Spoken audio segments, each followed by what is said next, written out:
Tennessee has a new quarterback. We discussed Tennessee potentially adding Joey Aguilar from UCLA. He is a recent transfer from Appalachian State. Left during the winter transfer period. Left Appalachian State to UCLA. Had been going through spring practice with the Bruins. Then Nico Iamaleava announces a commitment to UCLA after leaving Tennessee.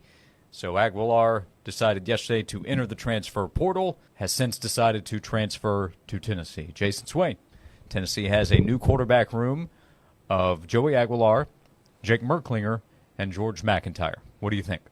It made sense for Joey Aguilar to commit to Tennessee. I mean, it made sense 5-6 days ago to start talking about it.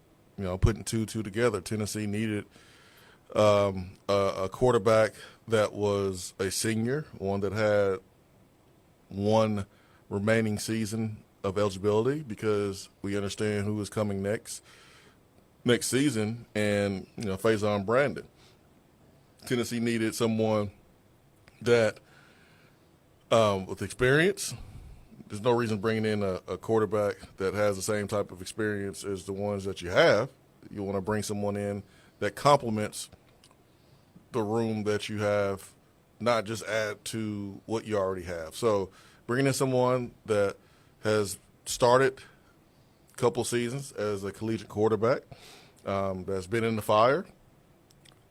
I said that it would be ideal if you can bring someone in who brings leadership, someone that could connect with the locker room as soon as possible, that has a strong personality.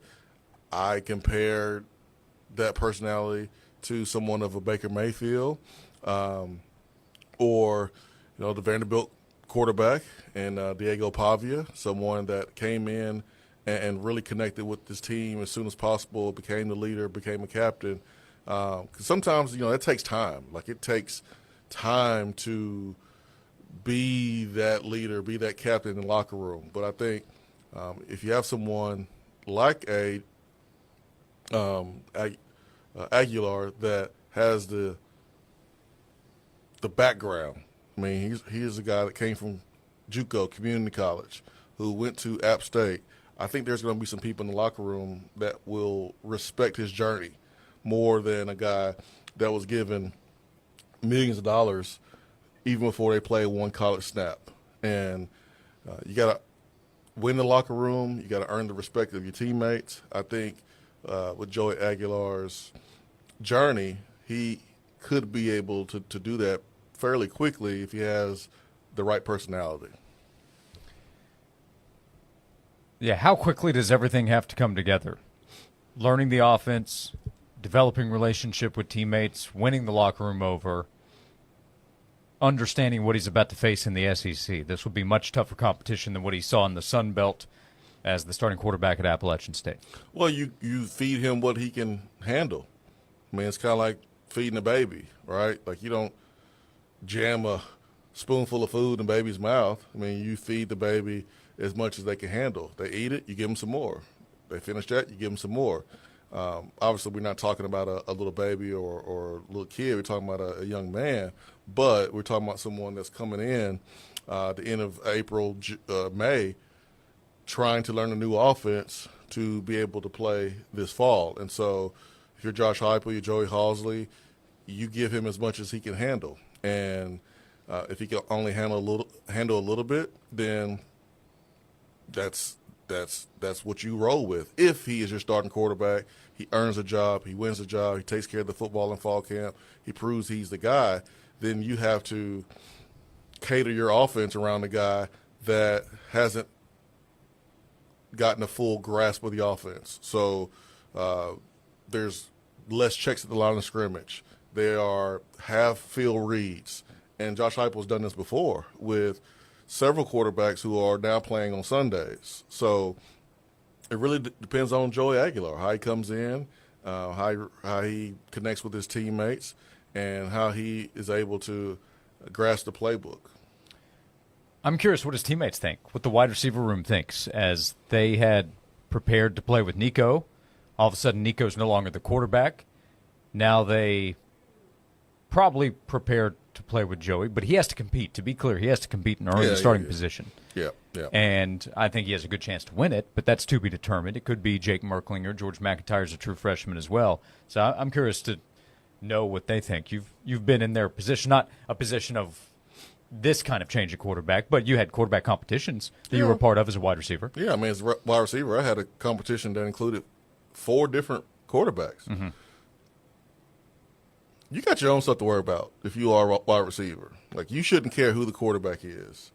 You do your job, which is to get better individually. There's no vet in this wide receiver room. And so you got enough to worry about. Be consistent, catch the football, grow as a wide receiver. Like, that should be your focus. And even if you were an older receiver, who cares as long as the ball's coming your way?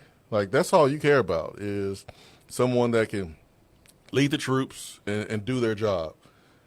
Everyone's getting paid. It truly is a job. So just do your job. That's all that should matter. And if whoever plays quarterback is able to do their job and what's asked of them, and you do your job and do what's asked of you, then you should have more success than failure this year. Because this is still a team with big expectations. Well, coming off a college football berth, every team that played in college football playoffs last year should have big expectations. Yep. Tennessee's over-under number for this year still sits at 8.5. I did see at least at one of the sports books it's now juiced to the over. So maybe that's some money coming in on that side that I don't know. But Tennessee had a win total number of 9.5 when Nico was still at Tennessee. It dropped to 8.5. It's adjusted in terms of the odds a little bit back in favor of the over. We've talked about the schedule as well. I do think the start of it is favorable. Syracuse game is not an automatic win, but Tennessee will be a double-digit favorite, I think, going into that game. That's the way it stands right now. By the way, Steve Angeli is considered the quarterback to watch at Syracuse. The update from Pete Nakos of On3 earlier today, following his visit to Syracuse yesterday, Pete wrote that Syracuse emerged as the school to watch for Steve Angeli, the transfer quarterback from Notre Dame, who Tennessee had been linked to in terms of the Vols could evaluate him. He has less experience, has played some and played at a higher level in terms of saw some time in the playoff, started for them in the Sun Bowl at the end of the 2023 season, but that might be Tennessee's opponent in the opener. Steve Angeli at Syracuse with potentially Joey Aguilar starting for Tennessee down in Atlanta. Well, that favors Tennessee because I believe Tennessee's defense will be better than Syracuse defense. And it's going to be hard for Joey Aguilar. It's going to be a challenge for him to grasp as much of the playbook as possible, considering he's coming in April. But, hey, Syracuse looks like they're going to have to go through the same thing. And so it's not Joey Aguilar versus Angeli. Right. It's Aguilar versus the Syracuse defense and the Syracuse quarterback versus Tennessee's defense. And so I just feel like Tennessee's defense will fare very, very well. And this could be a good setup for Tennessee as you are bringing in a quarterback kind of in the middle of mini turn, looks like it's going to be. The first 5 games for Tennessee, we know Tennessee will have a new starting quarterback. The competition will determine who exactly that guy is. But here are the first 5 games for Tennessee ahead of the first bye week. Syracuse in the opener in Atlanta, then home against ETSU, home against Georgia. Very difficult game, obviously. Then week 4, Tennessee will host UAB. Week 5, go to Mississippi State. Very manageable, the start of the season for whoever the new starting quarterback is, Joey, Jake, or George. We have ourselves a competition. That'll play out over the summer months before the official competition on the field for fall practice at the end of July, start of August. Yeah, there's a lot of different angles to look at this, a lot of things to consider. I know there's some folks who are telling themselves what they want to hear to make themselves feel a certain way because you had a quarterback leave the program, basically quit in the middle of spring. And as a Tennessee fan, you're upset. I get it. Like, I'm not happy about that development. But at the same time, I think it's wise to look at the whole situation with open mind and cover all the bases instead of just telling yourself what you want to hear to make yourself feel good.